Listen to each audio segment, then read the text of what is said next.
Bonjour Violette Erhardt. Bonjour.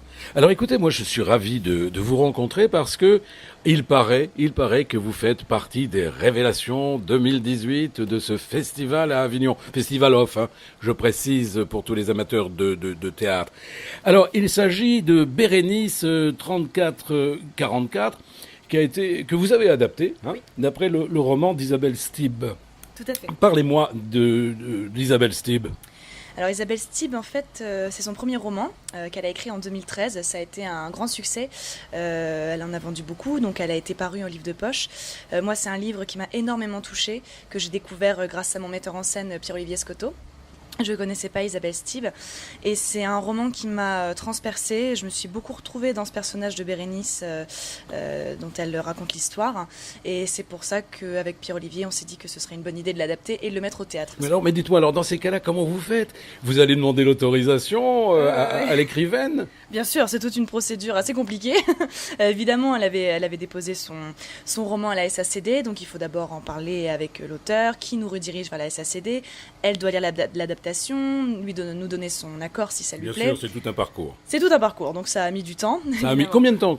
Attendez, parce que d'abord vous allez la voir, vous lui demandez, est-ce que je peux adapter? Mais j'imagine que ça commence comme ça. Il faut demander quand même l'autorisation pour adapter un roman. Alors non, on n'a pas fait comme ça parce qu'en général ils vont pas vous dire oui ou non, ils vont vous dire adaptez et puis je vais vous dire. Ah si... voilà. Ah, vous avez adapté, d'accord. D'abord, Oui. vous êtes allé montrer votre travail. Elle a dit oui. Exactement. Donc je l'ai quand même prévenu que je travaillais dessus. Je lui ai pas tout de suite fait lire les extraits. Quand j'ai terminé le travail, je lui ai fait lire et elle a dit oui. Banco, c'est bien. Elle vous soutient? Ah, beaucoup, oui, oui. Ah, ça, c'est génial. C'est super. Bah oui, c'est Alors, formidable. racontez-moi un petit peu cette histoire, parce que j'ai l'impression, hein, bon, je ne vais pas tout raconter parce que j'ai lu un petit peu ce qui se passe, mais ça se passe quand même en 1934 et jusqu'en 1944. Alors, les amateurs d'histoire peuvent se souvenir qu'à cette époque, quelques événements traversaient l'Europe, hein. D'ailleurs, aujourd'hui est un jour particulier, car un personnage qui savait très bien relater ces moments d'histoire est parti, hélas, Monsieur Lanzmann. Bon. On va pas parler de ça, mais parlons un petit peu de Bérénice 3444. Alors, qu'est-ce qui vous a plu dans cette histoire? Tout d'abord, le personnage, je me suis retrouvée dedans parce que au départ, la première partie du roman raconte l'histoire d'une jeune fille qui est passionnée par le théâtre. Elle se lève le matin pour ça, elle ne respire que par le théâtre. Donc moi, c'était pareil quand j'étais petite fille. Et ensuite, c'est le bouquin bascule évidemment dans la tragédie de l'histoire parce qu'elle elle entre à la Comédie Française et la guerre éclate. Et donc c'est un sujet assez tabou dans le milieu parce qu'on ignore assez souvent que la Comédie Française a fait des choix plus que douteux durant cette période. Et donc, c'est ça l'histoire de Bérénice 3440. Une question, une histoire vraie? Alors, le personnage est fictif, mais tout ce qui se passe autour, les décisions de la Comédie Française, tous les personnages que j'évoque... Voilà, autour, le décor voilà, est juste. exactement. D'accord, j'ai bien compris un petit peu le sens de l'histoire. On va pas raconter le reste. Par contre, vous venez d'où? Moi, je viens de Boulogne-sur-Mer.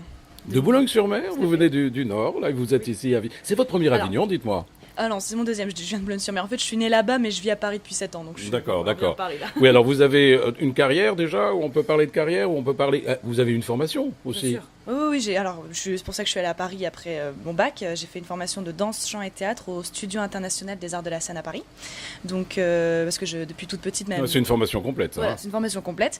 Et d'ailleurs, dans le spectacle, je chante. Et il y a également un spectacle sur lequel je travaille qui est également au Festival d'Avignon cette année. Ça s'appelle Tellement Cabaret, que j'ai écrit. Donc, je peux pas jouer dedans parce que je suis dans Bérénice. Non. Ben si, je veux pas tout faire. Mais ça se joue tous les jours à 22h15. Et donc là, c'est un spectacle qui chante. À quel endroit? Au Théâtre de la Carré. Au même endroit? C'est épatant. Alors, écoutez, je sais pas, c'est vous qui en faites partie peut-être? Non? Pardon. De ce spectacle? C'est vous qui en faites partie? Non. Alors, vous avez combien de... 3. Ah, voilà, il faut tout me dire. Là, vous avez plusieurs casquettes. Hein, Oui, c'est j'ai formidable. plusieurs casquettes. Bon, bravo en tous les cas. Non, j'allais vous appeler Isabelle. Non, vous êtes Violette Erhardt. Pardon. Alors, donc, moi, je suis ravi de vous rencontrer. J'irai vous voir, hein, parce que ça, c'est important. Dites-moi, ça vous rappelle pas un peu un journal d'Anne Frank, tout ça, non? Si, bien sûr, je l'ai lu d'ailleurs pour m'imprégner je l'avais déjà lu quand j'étais au collège, mais je l'ai relu, je me suis beaucoup imprégnée de lecture. J'ai aussi lu le journal d'Hélène Baird, j'ai lu beaucoup de lectures pour vous nourrir. Pour vous nourrir, voilà. Eh bien, quand on est bien nourri, figurez-vous, on est en bonne santé. Quand on est en bonne santé, on fait un bon métier. Et quand on fait un bon métier, on vient au Festival d'Avignon le rendre au public. Voilà. Donc, tout cela, c'était pour Bérénice 3444. Ça se joue, je le précise, au théâtre de la Carreterie. Vous trouverez ça facilement, c'est rue de la Carreterie. bah oui, ça pouvait pas mieux tomber. Et ça a été repris l'année dernière par un personnage très important du théâtre, qui a le sien d'ailleurs à Montpellier. Il s'appelle... Avner? Ben oui, Avner, bien sûr. Voilà, j'avais peur qu'elle l'oublie. En tous les cas, dites-moi, c'est à quelle heure?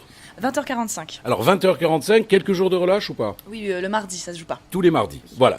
Alors, vous faites autre chose le mardi peut-être? Alors le mardi... Quatrième casquette, on va voir. Quatrième casquette, c'est pas une casquette, mais je tiens à le préciser, il y a une rencontre avec l'auteur le mardi 10 juillet à 19h. Isabelle vient et il y a un débat animé où je serai présente aussi. Voilà, ben c'était pas tant ça. Oui, Hein oui, eh ben écoutez, moi je suis ravi de vous avoir reçu au micro de Tête d'Aille Art Média et de Friendly Radio. C'était Pierre Patrick, je vous embrasse, je vous aime, je vous dis à très bientôt. Ciao, au revoir. Au revoir, merci.